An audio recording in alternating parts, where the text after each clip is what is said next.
বাংলাদেশের রাজনীতির মঞ্চে নতুন এক অধ্যায়ের সূচনা। ডাক্তার, কন্টেন্ট ক্রিয়েটরের পর এবার নতুন পরিচয়ে হাজির হলেন তাসনিম জারা। জাতীয় নাগরিক পার্টির যুগ্ম সদস্য সচিব হিসেবে তার নাম ঘোষণা হতেই চারদিকে শুরু হয়েছে তুমুল আলোচনা।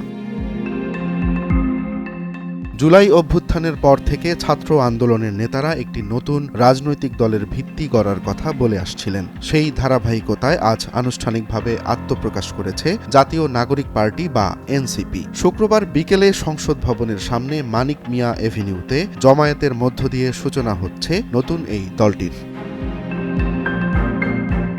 এই দলে নেতৃত্ব দিচ্ছেন ছাত্র আন্দোলনের শীর্ষ নেতারা। তাদের সঙ্গে জ্যেষ্ঠ যুগ্ম সদস্য সচিব হিসেবে যুক্ত হয়েছেন ডাক্তার তাসনিম জারা। একজন স্বাস্থ্য বিষয়ক কন্টেন্ট ক্রিয়েটর থেকে কিভাবে তিনি রাজনীতির কেন্দ্রবিন্দুতে এলেন তা নিয়েই চলছে আলোচনা সমালোচনা। তাসনিম জারা ঢাকা মেডিকেল কলেজ থেকে এমবিবিএস শেষ করেন। তারপর উচ্চতর পড়াশোনার জন্য অক্সফোর্ড বিশ্ববিদ্যালয়ে যান এবং সর্বোচ্চ ফলাফল নিয়ে ডিগ্রি অর্জন করেন। বর্তমানে তিনি যুক্তরাজ্যের ক্যামব্রিজ বিশ্ববিদ্যালয় হাসপাতালে চিকিৎসক হিসেবে কর্মরত আছেন। পাশাপাশি সহায় হেলথের সহ-প্রতিষ্ঠাতাও তিনি।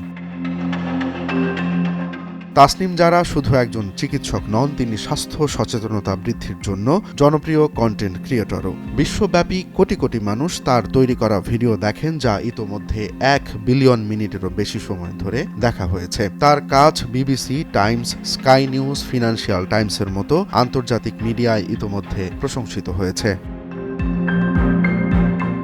ভ্যাকসিন নিয়ে সচেতনতা বৃদ্ধিতে বিশেষ অবদান রাখার জন্য যুক্তরাজ্য সরকার তাকে ভ্যাকসিন লুমিনারি সম্মাননা প্রদান করেছে। 2024 সালে তিনি বিশ্ব স্বাস্থ্য সংস্থার 5D স্বীকৃতি লাভ করেন। এত কিছুর পরেও তিনি কেন রাজনীতিতে এলেন? জাতীয় নাগরিক পার্টির সূত্র বলছে, তাসনিম জারাকে দলে অন্তর্ভুক্ত করার মূল কারণ হচ্ছে তার জনপ্রিয়তা এবং মানুষের সঙ্গে সরাসরি যোগাযোগের ক্ষমতা। 1 দশকেরও বেশি সময় ধরে স্বাস্থ্য নিয়ে কাজ করা তাসনিম জারা এবার সমাজ ও রাষ্ট্রের পরিবর্তনের লক্ষ্যে একযোগে মাঠে নামছেন। তবে সামনে কতটা চ্যালেঞ্জ অপেক্ষা করছে তার জন্য? স্বাস্থ্যসেবা থেকে রাজনীতির মাঠ, এই পথ কি খুব মসৃণ হবে, নাকি সামনে অপেক্ষা করছে নতুন কোনো পরীক্ষা? এনসিপির নেতৃত্বে তাসনিম জারার ভূমিকা কেমন হবে তা হয়তো সময় বলে দেবে। রোমান্স তালুকদার, নয়া দিগন্ত।